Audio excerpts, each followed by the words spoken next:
Recording in progress. So whoever's late, they missed the beginning, but we're on the first of 8 elements of excellence in real estate. And as we go through these, you guys don't forget to write down things that you do or that you could be doing to help yourself. So, this is a hard business, as you guys have learned at this point. And that's why Allie and her mom needed drinks last night after dealing with that client for so many contracts that they kept terminating. I remember that guy. So you have to be able to stay even in this business because it's the business itself is so emotional. I mean, it's people's homes. You have agents on the other side that are either unfair or don't know what they're doing or don't understand that we should be collaborating. So we have to figure out what can we do mentally to keep ourselves in a good place. And you guys have to figure out what are the right tools that work for you. Is it, prayer in the morning? Is it a gratitude journal? Is it just listing the things you're grateful for? And then how do you shift? Do you have ways to shift yourself out of a negative? If I know I'm super mega grouchy, I will go exercise, which is like always the last thing that I want to do. But I know at this point, if I force myself to do it, it will like change my energy, probably because of like the physical endorphins, right? So you guys need to figure out what can you do to fix your own mindset. So I don't know if anyone has any like hacks or tools. If you want to share them, great. Allie, are you raising your hand? Yeah, I was in like a bad mindset yesterday because we were supposed to close at 10 in the morning and then something terrible happened. So then we weren't going to close until like 3. And it's just, I needed this thing to be done. So I Yep. got in kind of like a bad mental place. And I have this tool that I learned in school where it's called Brain Drain. And you literally set like a 10-minute timer on your phone and turn it on airplane mode so you don't touch it and just type like on a note on your computer and just like don't judge yourself, let anything that comes on your brain come out. And then when your alarm goes off, you delete it and you just let it go. But it's amazing because like most of the things that are making you mad or you're frustrated with turn into like a silver lining through just being like, Oh, that's awesome. I like just being as negative as you want and not judging yourself and then be like, oh, okay, like here's the lesson, and it comes out really quickly. And then just deleting it feels good because you're like, that's it, like let it Yeah. go. I love that. I love that. Melanie talked about the first time we did Ninja, the BMW keys, the bitch, moan, and whine keys. And every once in a while, when I'm like really feeling tough with an agent, I'll say, okay, I'm going to let you have the BMW keys for 5 more minutes and get it out, and then we're done because this is not productive or helpful, right? So give them back.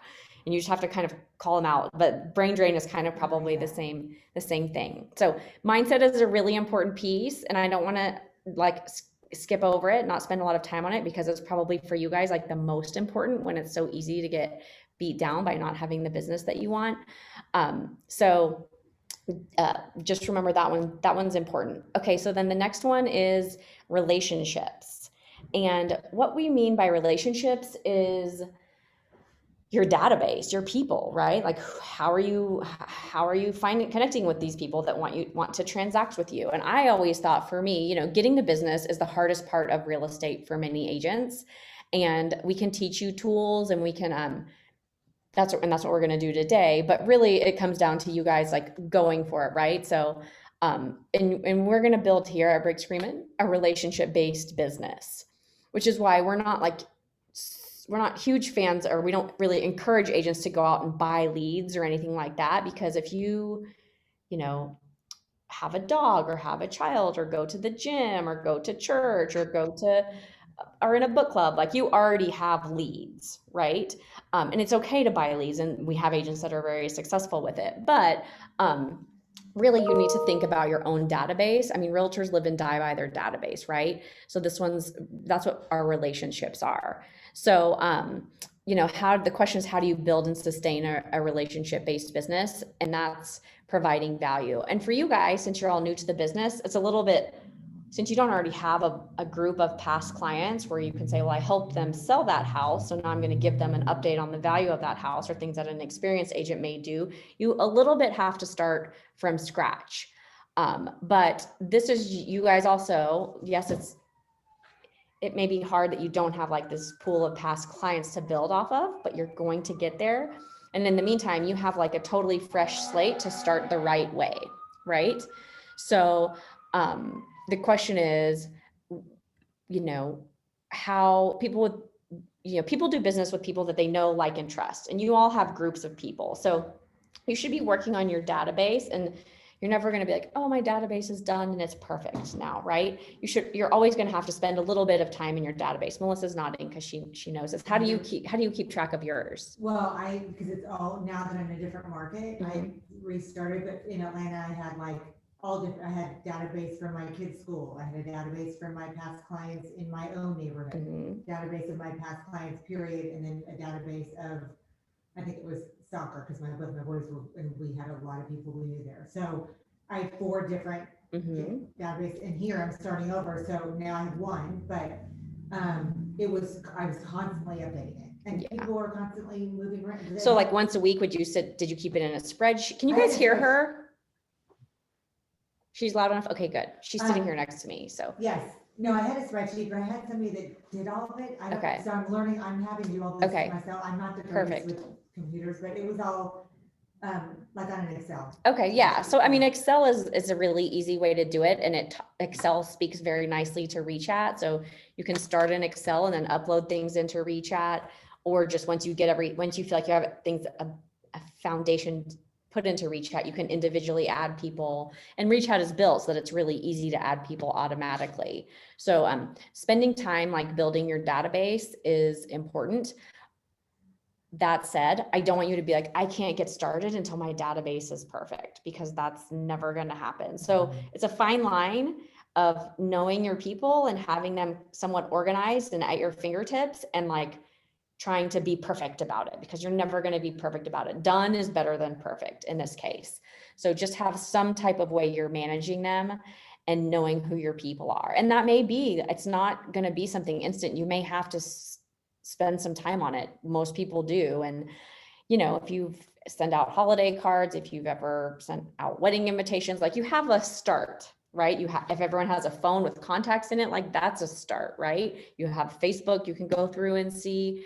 There's all places to start to build it. And I have a really good database template if you haven't really started with one, but I encourage you to work on that.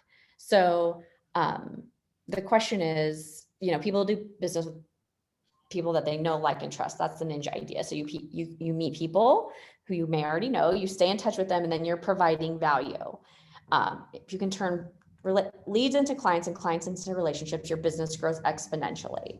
So let's talk about how can we like generate some leads and grow our database, and then how do we make sure that our clients stay we're not just transaction based where we have to go get more transactions and meet more people. We can get one transaction that turns into 5 deals because we sell their house again in 4 years, and in the meantime they've referred us to 3 other people, right?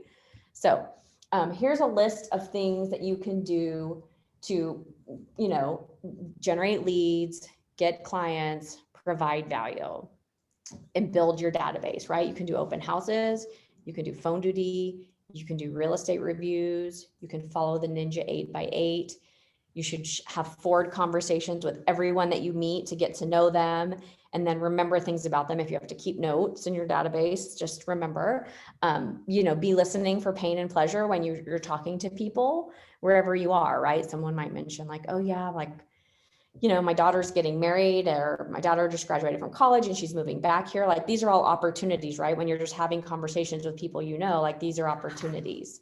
You know, thank you notes and check-in conversations, picking up your phone and making phone calls, like just connecting with people, right? Like that's, the Ninja says you should have 50, I think it's 50 a day. I can't remember if it's 50 a day or 50 a week. I'm having a brain lapse, but it's not hard to do if you're just out and about and talking to people.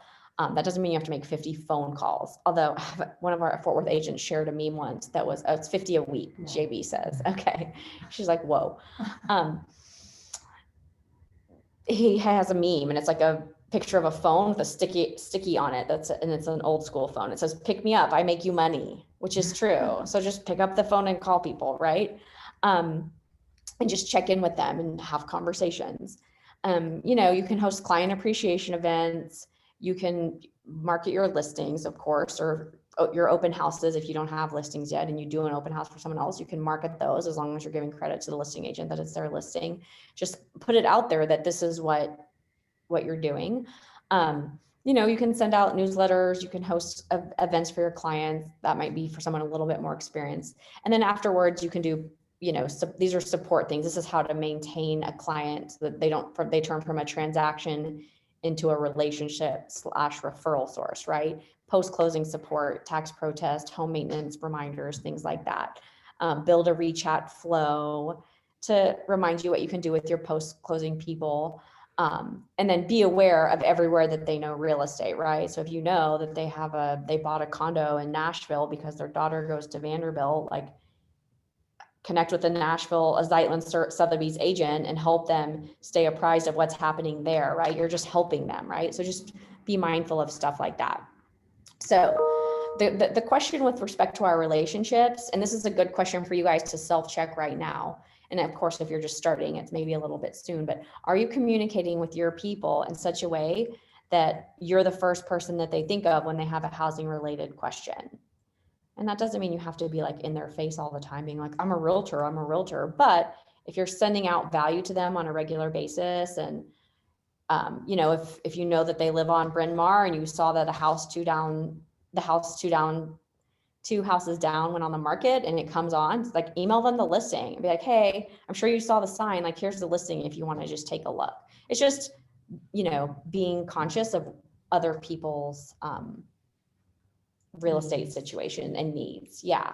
So who has ideas about relationships, or who's done something that has worked as a new agent? How has someone done to get your business? Jasmine, I was looking, and you've done a bunch of deals as a new agent, so congrats on that. But how are you getting your clients?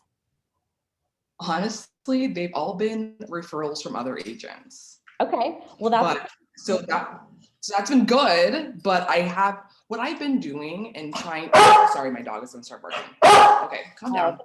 So what I've been doing is trying to meet up with people that I've worked with in the past, old friends, getting coffee like once a month, and the conversation leads to real estate, but they're just not ready yet. So I'm doing real estate reviews for them. I'm saying, hey, like you said, there's a house in Oak Cliff. I know you're looking down there. And so I feel like I'm planting the seeds with a lot of my friends and sphere, but that hasn't really transferred to like business. But a lot of my things have been referral based. And what I'll say about that is I feel like other agents are seeing the efforts I'm putting in. And so even if it's not a client that's seeing it, other people see it and it's helping me.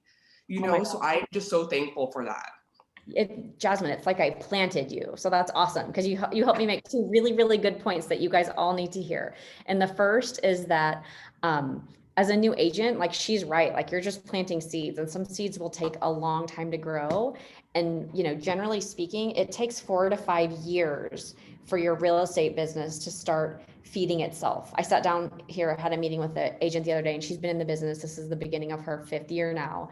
And she's like, I actually feel like now I get enough referrals from my own sphere that I don't have to market myself too heavily. Everything is builds on itself. And some of my clients that I helped buy are selling now, and et cetera, et cetera. So that it takes a long time. So you do have to plant seeds and be patient and don't give up, right? Just keep in touch. It's gonna work. The second part of what she said is like the most important thing that you should probably learn as a new agent who wants to be busier is other agents are a phenomenal source of business. But, and this is a huge but, she's getting business from other agents because she shows up at the office regularly. She presents super professionally. And I'm sure when Jasmine's dealing with them, she's very communicative and is super helpful. So she's providing value to the experienced agents. They're not doing her a favor, right? I mean, they are doing her a favor. So by giving her the opportunity, and she has to like hit a home run with that opportunity, right? She can't be like, well, can you let me in? Can you market the open house? Can you do all of these things? Like they have to be like, oh, that was so awesome working with her. Like I'm for sure reaching out to her again, right? Like people want to help her because she's helping them. So that's super, super important. The key there is if you offer to help another agent, you have to do a really good job, because the real estate community is small and people have very long memories. And if one time you're late, or you're not super professional, or you forget, or your communication is bad, they will write you off and they will tell other agents. So I don't want to scare you, but there's a way to really, really, as Jasmine has done, get yourself busy by being available and helpful and supportive to other agents. And part of that is coming to the office and presenting professionally and all of those things. So does that make sense? Jasmine, I hope that, thank you for sharing that. I think that's a super, super important point. And that's definitely part of it, is that other real estate agents and just being up at the office around everyone else doing business will help you get business if you're, available to help and professional. And the other piece of that is, and we're going to talk about knowledge. Okay, so the next one is knowledge, right? And the agents that are the best in the business, like, they're really experts, right? And there's a lot of the hard thing about real estate is that you have to be an expert in a lot of things. You have to be good at transactions, right? You have to know the contracts. You have to be a good negotiator. You have to be part-time therapist, right? You have to understand human behavior. And we have a DISC class to kind of help you guys classify people. You have to be experts on the neighborhood that you're working in, right? And the marketplace. You have to know what our listing inventory is if you're going to do phone duty. So when someone calls, you can be like, oh yeah, I've been in that house. It's phenomenal. Or you should see the backyard, or whatever it is. And then you have to have knowledge of market data, right? You have to be sending the hot sheets every day, or reviewing. If you're going to specialize in a few different areas, you need to really familiarize yourself. And then of course you have to have knowledge of basic real estate issues. So that when someone asks you, and even if you don't know all of these things right now, like, take a class and learn about them, so you can have like a foundation of knowledge and know that there's experts behind you that you can come and ask. So knowledge is a big one. And we have a lot of training, and I'm preaching to the choir here because you guys are all here paying attention, but that's why we're doing these new agent check-ins, just to give you guys a little nuggets of help and value, hopefully, so that you don't have to get this experience like while your client is your guinea pig, right? If we can all share here about what we're doing and talk about it, then you don't have to test something out on your clients, right? And if Kathy has an experience with a client, she shares it with us, that's something that you guys can all learn from. So hats off to you guys for coming. Hopefully these sessions are helpful. But does anyone have anything that they're doing here that they feel like has been really helpful that they want to share? Anybody? No pressure, but I'm sure coming to all of my classes is at the top of your list. No doubt. Something to share. No doubt. Sure, go ahead. Just some of the things, because I reevaluate every couple of days, or starting my mornings after my prayer time, and but I just continue to create an online presence, and I just look at my budgeting, my lead generating activities, nurture relationship, build trust, answering questions, and being informed of market at all times. But I'm looking at doing 12 videos and for YouTube, and writing out what each video will be about. And so I'm looking at what kind of tools I need to make these YouTubes, and who I'm going to choose, from, just for my residents and my neighborhood and different areas, and being completely informed, meaning knowledge about what's going on in each neighborhood. And You're talking about doing like neighborhood videos? What's yes, neighborhood videos, but also what I'm going to be talking about is the cost of living in the areas, or something about renting versus buying, and showing the numbers and break down, like you just said, about the mortgage, taxes, and insurance, highlighting the community, showing that you're very knowledgeable about the neighborhood and answering questions. So I'm just kind of writing, and then I think it's important to do a video about yourself, tell them your story, perhaps explain why you love the industry. Yeah, I mean, there's different approaches to video. Yeah, so I'd like to hear your viewpoint. Yeah, so you can do just like more casual kind of spur of the moment videos, or you can pay and have a video company produce like a video about you. Paying to have a video company produce like 12 neighborhoods videos for you is probably going to be super costly. It may be more effective for you to say, these are 6 questions I'm going to ask a neighborhood expert in these 12 neighborhoods, and then just do like once a month, do like, this is my monthly neighborhood, whatever, neighborhood not minute, and then just do like a quick 3-minute like Instagram live, and then you can save it and put it on YouTube or something like that. So, but yeah, I mean, if you have the right questions to ask, you would position yourself as an expert for sure. Let's talk about that more offline, but it's a good question. It's a good idea. If you're comfortable with videos, people love videos. I hate video. I'm a fast reader and I would much rather read than watch a video, but the data shows I am the clear minority. So people love videos. So it's a good idea if you're comfortable doing video. I think that was hard. That was a hard thing during COVID. Some of you guys were around at that time, but all of a sudden realtors were like, well, now I have to be like a TV personality because I have to give video tours of all of my listings and do live Facebook lives. And it's a little bit challenging because the answer was kind of like, yeah, you do right now. If people want to see houses, like someone's got to give them a tour and like be approachable on camera. And that's part of it. If you have that talent, that's awesome. And another idea for you as new agents, if you do have that talent and you're comfortable, find other agents in the office that don't have that would love for you to help them and say, I'll do this tour for you of your listing, because when you post a Instagram live video, the number of views it gets is crazy. If you can get like 600 views on a video, and there's no chance you're going to get 600 people to come through the open house. So the talent of hosting live videos is a valuable one now in real estate. And we have a whole section in our marketing section on BF Office with like best practices on how to do that. So that could be a skill you could be working on and become an expert in that. It's called, I can't remember what it's called. I'll send it to you guys after, but that's one thing that you could be studying, is just how to do good virtual, presentations. Okay.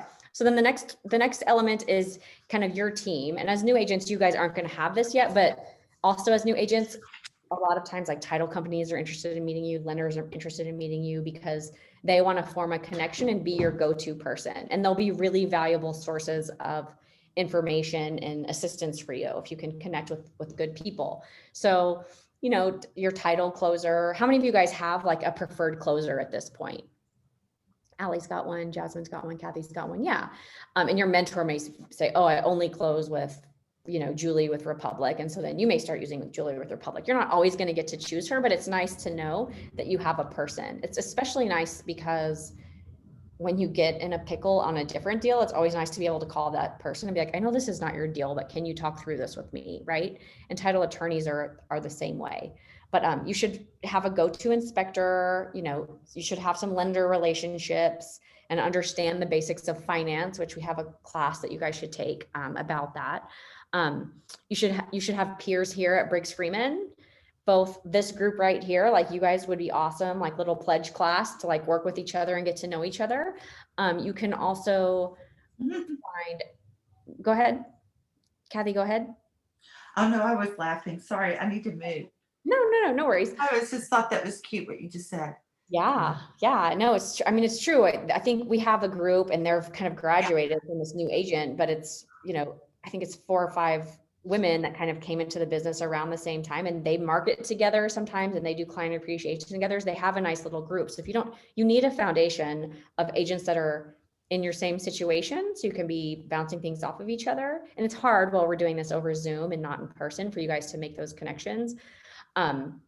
But it's important just to have people to talk to. And then the other thing is having other Briggs Freeman agents. So that's why I encourage you to go to your office and spend time there and meet agents so that you have, you should have a mentor, but that there's other people you can talk to about deals also. Sotheby's networking team, and then, your Briggs Freeman team, of course, your marketing person, your agent services person, your sales manager, the transaction coordinator, if you're using her, she's an awesome source of support. Your mentor, things like that. You should have a group, and hopefully you feel well supported here. If you see something on this list that you're missing, like let's it may be because you're like, I haven't represented a buyer yet, so I don't need an inspector.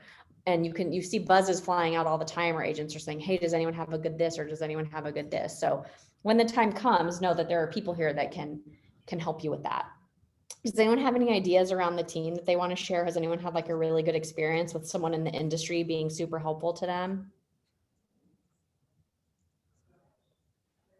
Not yet. Okay. All right. Okay, so now we're going to talk about like your listing process and your buyer process. And this is a little bit tricky for you guys because if you don't have the listings and the buyers to deal with, it's a little bit hard to do this in a vacuum. But the flip side of that is that if you don't kind of prepare in advance before you actually need this stuff, once you do need it, you're going to be scurrying and you're going to be super unfamiliar with the information. So I encourage you to act as if you have a listing coming next Friday, and what would you need to do to get prepared, right? And just go through the exercise. That way, when you actually do get a listing presentation opportunity, you're familiar with it, you have an idea of what you're gonna do. Maybe you've put your collateral together, you know what your little packet is gonna look like. So these are kind of pieces of, oh, sorry, I'm not on the right slide. I'm looking at this slide. Okay, so these are the pieces of the process that you might want to be thinking about. And of course, you're not going to be able to like build this perfect process in a vacuum, but you should have watched the listing process. You should have attended the listing class or watched it and be thinking about how would you do this? Would you be doing it on an iPad? Do you want to order some paper copies so that you're ready to go? Like think about how you want to do it in advance, right? And then the same thing with buyers. Right? So the question with your listing, and this is kind of what I just said, if a homeowner called you today and was like, hey, can you come tomorrow? We want to put our house on the market on Monday. We need to sell, we got to move. Would you be prepared? How many of you guys feel like you'd be like, I know what to do? I expect 0 hands here. 1 hand, okay, 2 hands. That's good for you guys. You guys have been around a while, so good job. But let's get you guys in the position where if that happened, if your best friend is like, my mom's moving here and she wants to buy a house tomorrow, you would know, okay, this is what we're going to do. Not like you're calling your mentor being like 911, what do I do? Right? Like, let's think about things in advance. And this is a tool that for whatever reason is hard for a lot of realtors is like planning in advance, right? And doing things before there's a deadline or before they're urgent. I understand a lot of us work better when we do have a deadline, but we'll be so much better off right now while you have the time and you're like, what should I be doing? If you're working on some of your processes so that you at least have a foundation to start from when you get the opportunity, right? So that's a listing process. And then the same thing is with your buyers. Do you have a process? Do you have a buyer checklist? Do you have, did you do an agent brochure? Or maybe it's not the right time because you don't have deals to kind of tout that you've done, but what for you do you have ready? Have you at least read the book of Ninja on like how the buyer interview, and do you have that like at your fingertips that you could use it? Do you know how to use Netris and set up searches and saved searches and automatic searches for your buyers? If you don't, those are skills you can be learning now and like practice on your brother or practice on yourself, you know, like set up, become an expert in Netris so that you really know how to use it when you need it for clients. Netris is the MLS, of course. And then, you know, being familiar with what we have on BriggsFreeman.com and Sotheby'sRealty.com, and then creating templates. So yeah, same question. If you go get your haircut today and the hairdresser's like, oh, I have a friend that's moving to DFW. Can you help her? Do you know what you would do to start? Do you know what the Briggs Freeman resources and assets are, right? Like now is the time, if you feel like you have time to like be educating yourself, and you might be like, I had someone tell me the other day that about my own stepkids and like the younger generation, she's like, they don't do things if there's not a purpose. And I'm like, I would argue here that there's not a deadline here, but there's certainly a purpose, right? Like you are going to use this. So help yourself out and get some of these things going now. So anyone have thoughts on the listing or the buyer process? Like, does this sound like something you would actually do, or like, I'm not going to spend time on that until I need it? Anyone have anything to share? I hate Just JB, can you hear me? Yep. Sorry, I'm not on the screen. I'm like, was trying to do it from my phone and it didn't work. I have a buyer process ready to go at all times, because if a friend says, oh, my friend's looking and I don't think they have a realtor, and they're like interviewing people, I want to be the one they pick. And so I have like a first time home buyer email set up. I bought, but not recently, email set up, and it has articles. It has articles about checklists and things to prepare for, things that educate them that I'm not doing, so it doesn't sound like it's just me. It's coming from an outsider, but I'm providing the resources. And I explain to them, I'm an educator style of agent, and I will give you data and I will give you information. I want to make sure you're comfortable with your decisions. And if that's not their style, we don't, we might not work together. But a lot of them are, especially if they're accountants and lawyers and, data-driven people. But it makes them feel better because they can read it at their own leisure, and it's not like it's too much all at once. But I'm ready to go on the quick, like I have, and then I just resend old ones and update and share fun facts. And that's the beauty of ReChat, right? Once you send it once, it's saved. So once you come up with something that you really like, the way that it looks and the way that it came together, like you can just, it's saved in your My Design. So JB, I'm so glad you spoke up, because tell me, how long have you been licensed? Guys, JB is like a rock star model. She could be teaching this class. And so tell me how long you've been licensed. I am officially licensed 3 years. Okay. All right. So, but she got busy fast, and she's like I don't know if you want to tell them like your recent milestone, which is like amazing for someone who's been in the business for 3 years. But JB started her real estate career at Briggs Freeman, was really good about coming to classes and educating herself and working really closely with her mentor and being super helpful and being at the office and hustling. And I mean, it works, and you did it. So,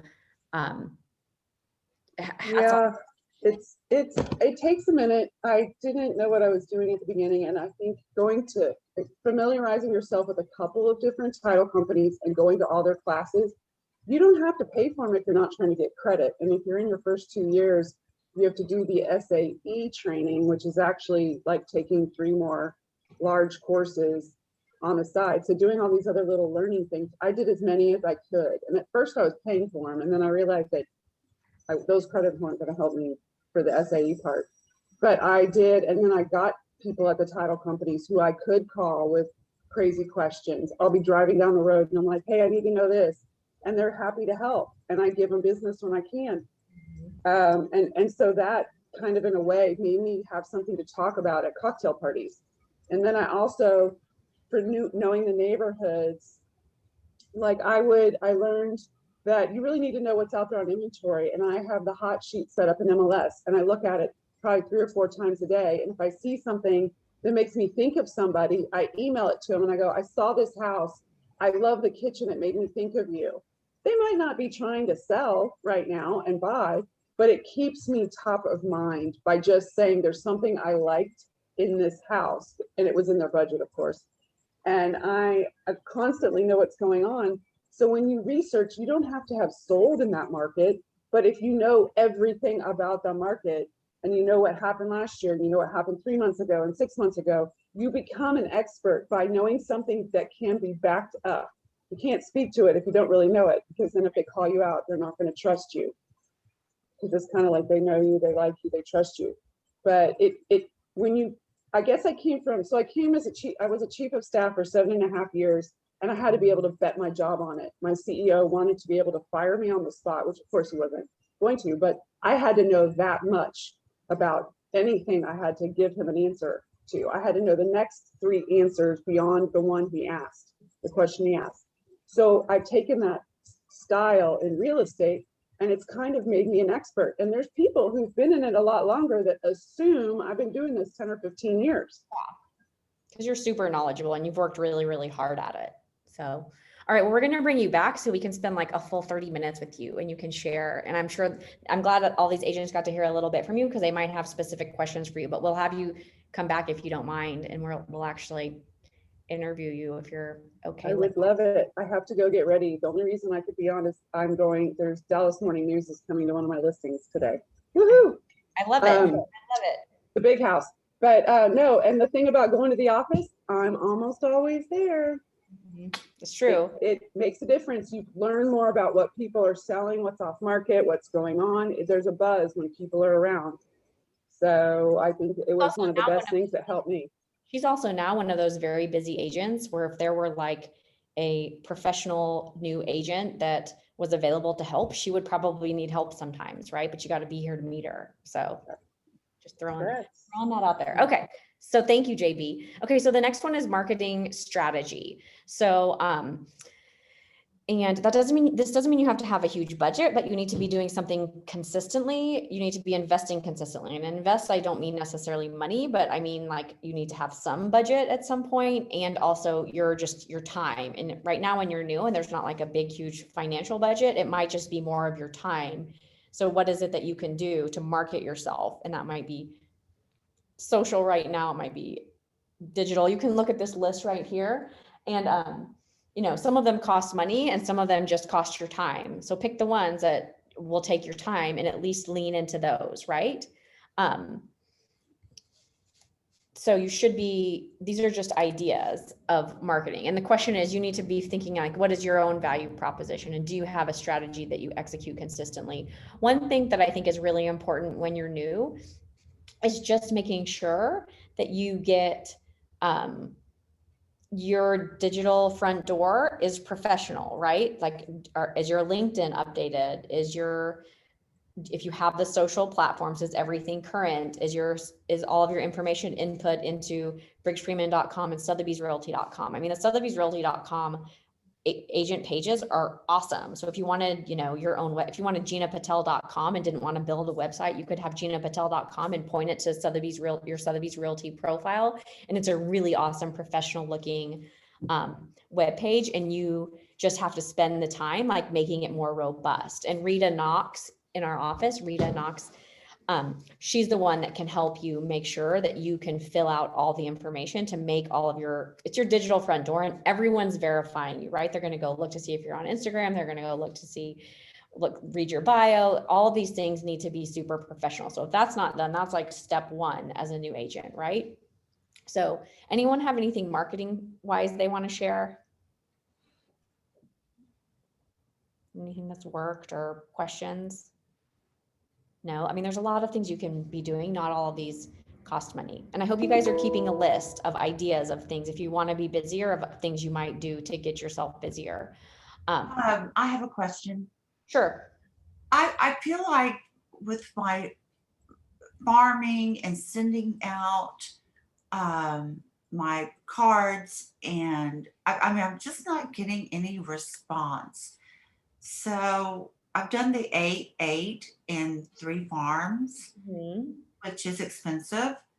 And, you know, they may throw it in a drawer, but from the feedback I keep getting from just my neighbors and everybody else, they get so many, they immediately throw them in the trash. Okay.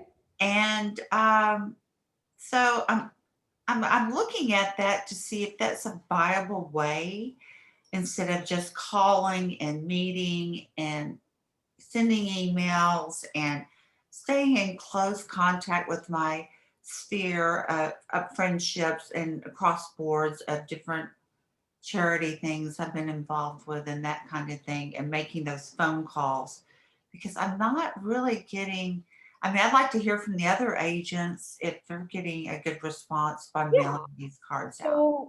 So, I mean, if you're doing those things, you have not been doing them for that long because you haven't been in the business that long, right? So maybe that's too wide a net, that's too expensive. So you were doing it in 3, and rather than doing it in three markets for 6 months, it might be better to do it in 1 market for 18 months, right? That's just an idea.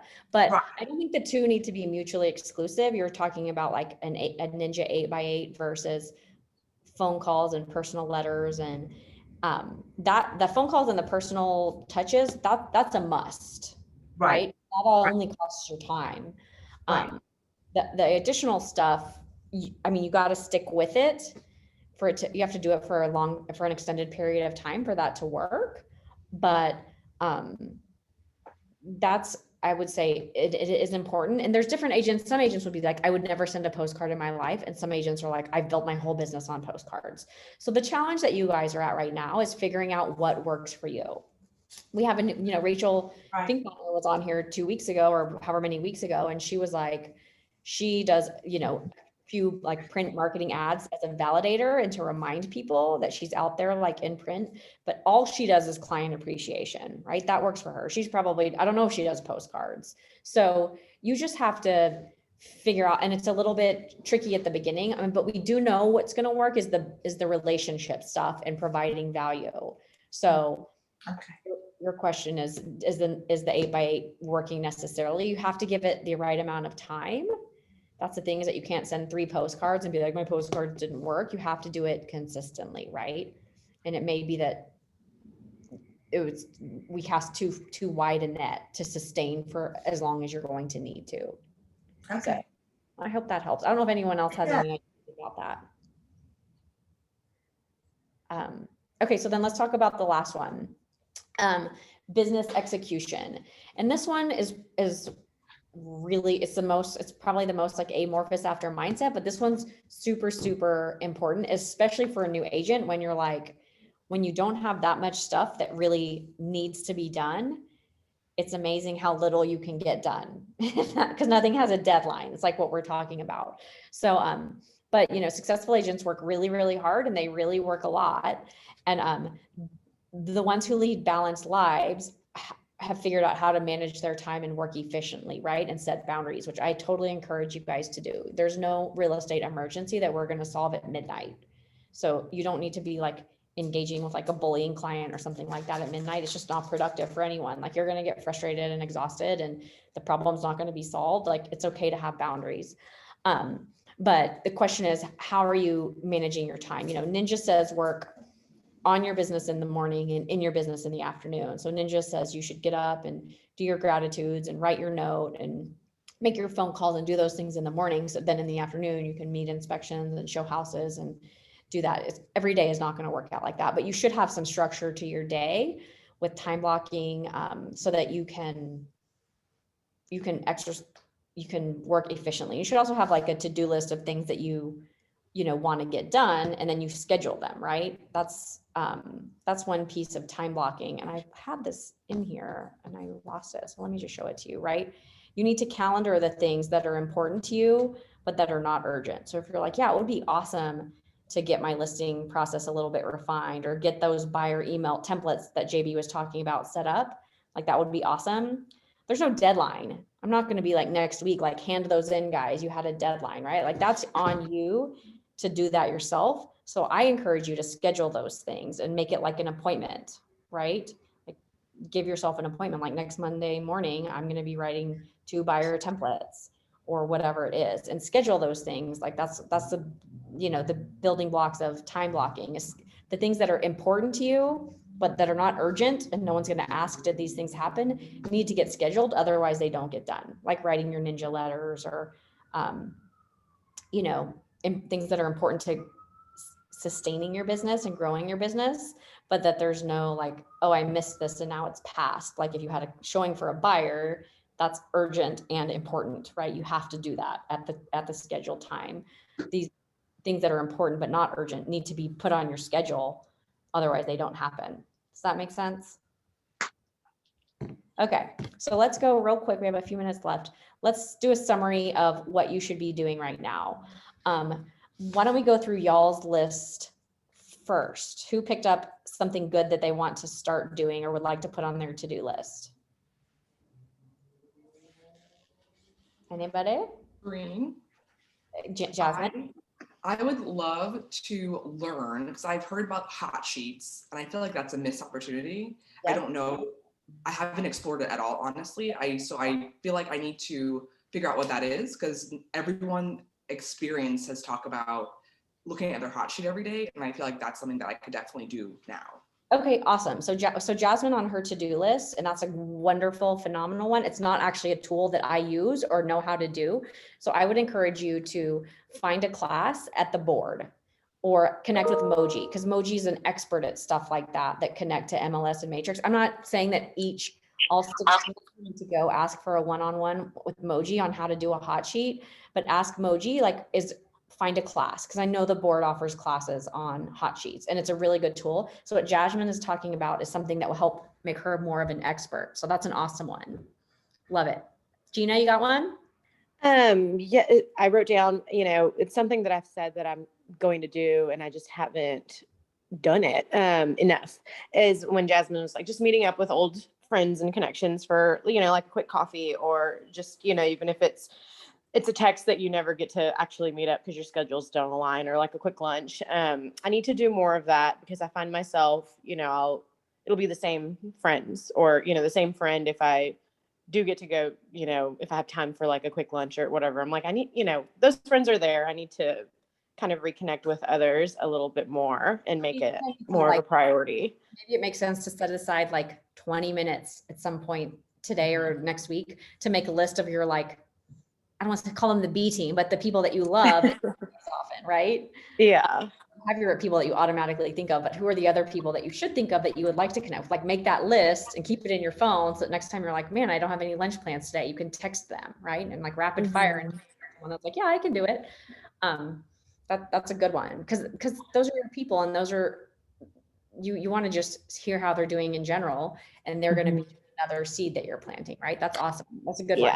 I went to dinner like last Saturday, and it was one of those, I'm like, oh, I'm going to try to go. And it's a great group of people. I wasn't sure if I was going to make it, and I did. And, a lot of them, oh, you're doing so well in real estate. We see your stuff. And in my mind, I'm like, I'm glad they think so, because I'm like over here trying to hold things together half the time, and half the time they're falling apart, and, just things like that. But they don't necessarily know that, and they don't need to know all of the things. And, I can share a story here and there, but they don't need to know, they don't need to know all the whining. So it is a perception thing sometimes. And it's hard to stay positive all the time, but I guess it is working, and I need to kind of keep that attitude. I mean, it's a lot of the beginning of real estate, and I was super uncomfortable with this when I started, is a fake it till you make it. Like, I don't like to do something if I don't feel like I'm already the expert, and you a little bit just got to jump sometimes, but know that when you jump, there's like all of these people here, like on this call, me, your manager, like every Moji, the whole team is here to support you. So you're not alone. You have people around you. You have mentors. So that's a good point. But yeah, fake it till you make it is a little bit tricky. Fake it till you make it, but be working furiously to become super knowledgeable, so you're not faking it anymore. Like JB said, that was a great idea. Like, just go to classes to learn. It'll make you more confident, like being in the real estate space. And also, if you're going to classes, you're meeting other agents and you're just networking. Being in the office has been really good. I don't live too far from it. There's no excuse for me not to be there. I think things that I really have to focus on, if I'm like writing an offer, I have to do it at home. There's just something about, if I'm at the office, I'm, usually chatting with someone or whatever, which is great, because, when someone's out of town, they're like, oh my gosh, I'm sorry, my dog is needing attention. He never barks in the house, so he wants to talk to y'all. When they're out of town, will you cover for me? I'll pay you to show houses. And a lot of times they're just down the street, and, they pay you really well to do that because they appreciate your time. So, that always is helpful, and you never know what turns in, what can come from that. That's great. Awesome. Well, thank you. Thank you. Allie, did you have one? I thought I saw you unmuting. Yeah, I like the idea of the videos, and just like the live videos, and incorporating that more, because it's so easy. You can do it, it's just easy if you like have a listing and you're in your house, and just to like do it. And I need to take advantage of my partner and use her expertise and share that. Yeah, awesome. I'm going to send you guys the connections to everything that the marketing department did last year during COVID to give our team like a competitive advantage of being really good at video really quickly, because we have some awesome. Great. And you don't have to, the good thing about real estate is that there's a million different ways to do it. So there's nothing that you really have to do other than like know the contracts and know what you're doing. But marketing wise, it's a really valuable skill to have. So if you can figure out how to do that well, that's a good skill. Okay. So we're going to go through my list now, because we're out of time. So what do I think you should be doing right now if you feel like you could be busier and are not? Touring. And the benefit of touring is that you're learning the inventory. you're meeting other agents, and you're presenting professionally so that they would think of you when an opportunity has. Phone duty. There's two different phone duty classes that you should watch before you do phone duty so that you do a really good job. But phone duty is a great way to get business. I encourage you to do it. You'll be up here at the office anyway. You can go sit in our phone duty booth, or you can just sit out and about and like meet people, and it's a good thing to do. Open houses. Everyone's so helpful here. Again, if an experienced agent lets you hold their house open, you need to do 150% a perfect job, from marketing it with their permission the way they want it, from being on time, from communicating with them before, during, and after. Make yourself look good to them, make them look good to their sellers, hopefully pick up a client. Like, there's so many good reasons to do open houses. Real estate reviews. This is an awesome one. We're talking about providing value. This is, of course, you don't have past clients to do this to, but you certainly have a database of people that own houses. So like Jasmine said, just send market updates. They may not be in the mood to sell, and that's not the point of a real estate review. It's just to help them, A, give them the value of knowing what's happened in their neighborhood, and B, let them realize like, wow, she's really professional the way you present it, right? So don't just email it. We have lots of information on the right way to do a real estate review, and we have awesome agents that have shared their collateral and how they do it. So highly encourage you to get started on some of those. Connecting with other agents at the office and on tour. We talked about that one. Ask your mentor if there's anything you can help them with. Attend all the trainings, right? Like, become a professional. And it's the summer, our training schedule has been very light this summer, but I can promise you that we're going to have a lot of good core classes for new agents in the pipeline. And we need you guys to show up for those. And we have like a kind of checklist of the classes you should go to, and I'll share that with you. But work on your buyer process, work on your listing process. Make sure your digital personality is good, that you're, like I said, like that everything is current everywhere, you're presenting properly. And then the last one, remember, pick up the phone. I make you money. Connect with your people. Pick up the phone, write notes. Like Gina says, go have coffee, go have lunch, bring them value, like be the expert. And it's going to happen. You just have to be the real estate. If you sit and wait for things to happen to you, you will not be successful in this business. You have got to be proactive. And if proactive means taking a shower and washing your hair and coming up to office and sitting here, great. We just gave you a bunch of ideas of things you can do while you sit here, right? But you gotta be proactive and put energy into it, and it will happen for you. So that's all I got. I hope that was helpful. I would love y'all's feedback on what you thought about this, if there's things we could do better or different. I will send out those, the video, kind of the live video stuff that our marketing department has put together. It's awesome. You can also schedule a meeting with your agent services manager and say, I'm thinking about doing this. Like, let's brainstorm ideas specific to me about how I could do it and what might work for my sphere. Okay, I really am out of time. That's all I got. Thank you guys for coming. Appreciate it. Bye, guys. Bye. Bye. Really bye.